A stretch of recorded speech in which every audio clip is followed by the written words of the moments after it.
کی موت اس بات کا ثبوت ہے کہ یہ مائکرو فائنانس اس وقت کا سب سے بڑا مسئلہ بنا ہوا ہے۔ اس مسئلے کو انفرادی مسئلے کے طور پر بھی ہرگز نہیں لینا چاہیے، بلکہ یہ ایک ابھرتے ہوئے سماجی بحران کی عکاسی کرتا ہے۔ 13 ستمبر کو اسی گاؤں میں 2 بھائی فیکو اور پپو بھوک اور غذا کی کمی کی وجہ سے بیمار ہو کر فوت ہو گئے۔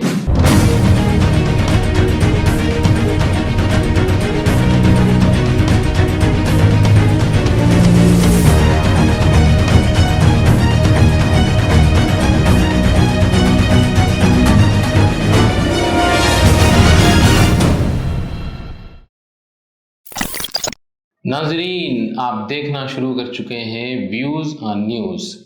آج بات ہوگی مائکرو فائنانس کے قرض کے جال کے بارے میں۔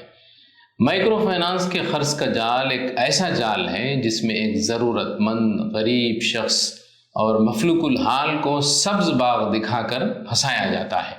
یہ قرض بھی اتنا ہوتا ہے کہ اس سے اس کی ضرورت پوری ہو پاتی ہے اور نہ ہی اس کی پریشانیاں دور ہو پاتی ہیں، لیکن قرض پر سود میں دن دگنی اور رات چوگنی اضافہ ہوتا رہتا ہے۔ کبھی یو پی سے خبر آتی ہے کہ مائکرو فائنانس کے قرض کے جال میں پھنس کر کسی شخص نے خودکشی کر لی۔ کبھی خبر آتی ہے کہ کسی جوڑے نے مائکرو فائنانس کے جال میں پھنس کر اپنے اولاد کو محض 20,000 روپے کے عوض فروخت کر دیا ہے۔ کبھی حیدرآباد سے خبر آ جاتی ہے کہ اس مائکرو فائنانس کے جال میں پھنس کر ایک باپ نے خودکشی کر لی ہے۔ یقیناً اس طرح کے واقعات ہمارے سر کو جھکا دیتے ہیں اور ہمارا سر شرم سے جھک جاتا ہے۔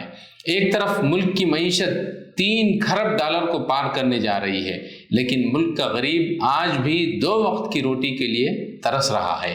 ملک میں ایسی ہزاروں NGOs ہیں جو غریبوں کو ان کی غریبی مٹانے کے لیے کام کرنے کا دعویٰ کرتی ہیں اور کام بھی کر رہی ہوں گی، لیکن کروڑوں غریب اپنی ضروریات زندگی کو پورا کرنے سے بھی قاصر ہیں۔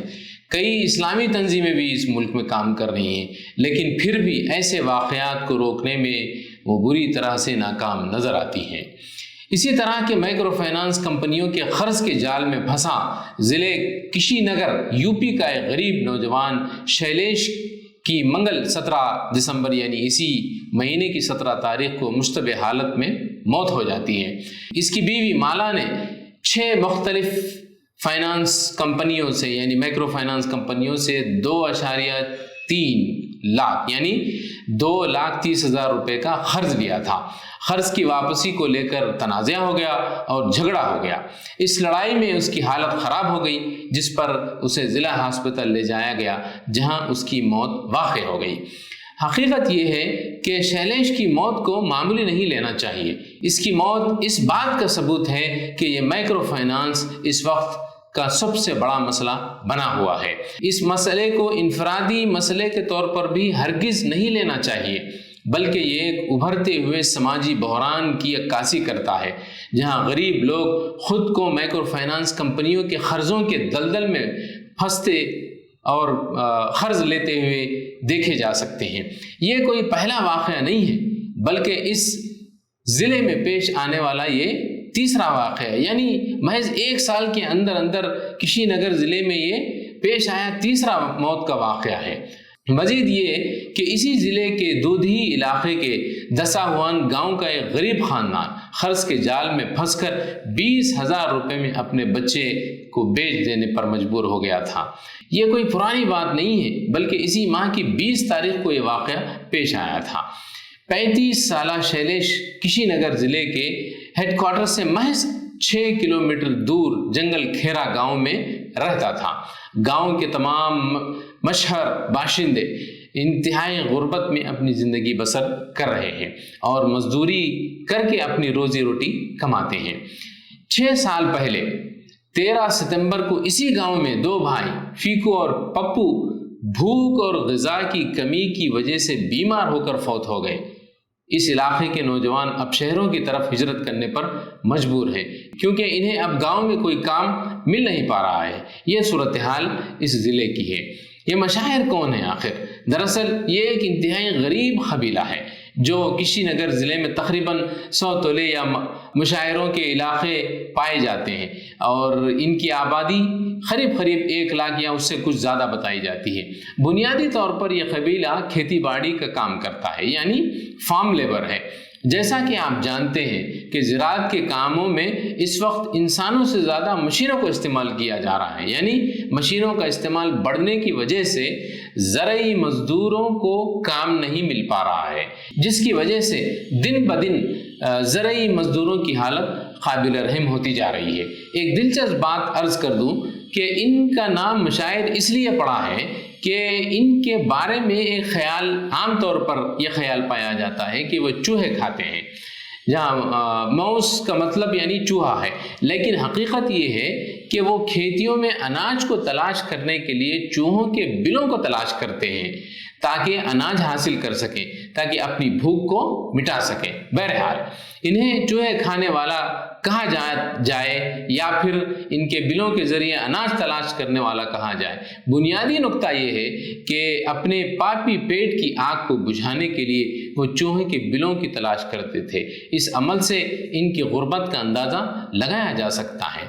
آپ کو یاد ہوگا اکتوبر 2004 کی بات ہے، وہ واقعہ یاد کیجئے، اسی کشی نگر ضلع کا تھا۔ ڈوگرا گاؤں میں بھوک کی وجہ سے نگینہ مشاعر کی موت ہو گئی تھی، جو ملک گیر سطح پر ایک سنسنی خیز خبر بن گئی تھی۔ اس واقعے نے ساری قوم کی توجہ اپنی طرف مبذول کرائی تھی۔ حکومت نے بھی اس قبیلے کی طرف توجہ دی۔ پچھلی 2 دہائیوں میں رہائش، پینے کے پانی، غذائی اجناس وغیرہ سے متعلق مختلف سرکاری اسکیموں کے تحت ان کی حالت کو قدرے بہتری کی گئی ہے، قدرے بہتری آئی ہے، لیکن ذریعہ معاش کے سلسلے میں کوئی کام نہیں کیا گیا۔ یہ ذریعہ معاش یعنی روزگار کا بحران حکومتی سطح سے کہیں زیادہ، جو امداد دی جاتی ہے حکومت سے، اس سے کہیں زیادہ گہرا اور ناقابل بیان ہے۔ شیلیش اور مالا انتہائی غربت میں زندگی گزار رہے تھے، اور ان کے لیے دن میں 2 وقت کا کھانا بھی ملنا مشکل تھا۔ دریا اسنا مالا گاؤں کے ایک سیلف ہیلپ گروپ کے رابطے میں آتی ہے۔ یہ مالا یعنی اس کی بیوی شیلیش کی، اور اس نے 6 مختلف مائکرو فائنانس کمپنیوں سے 2,30,000 روپے کا قرض لیا۔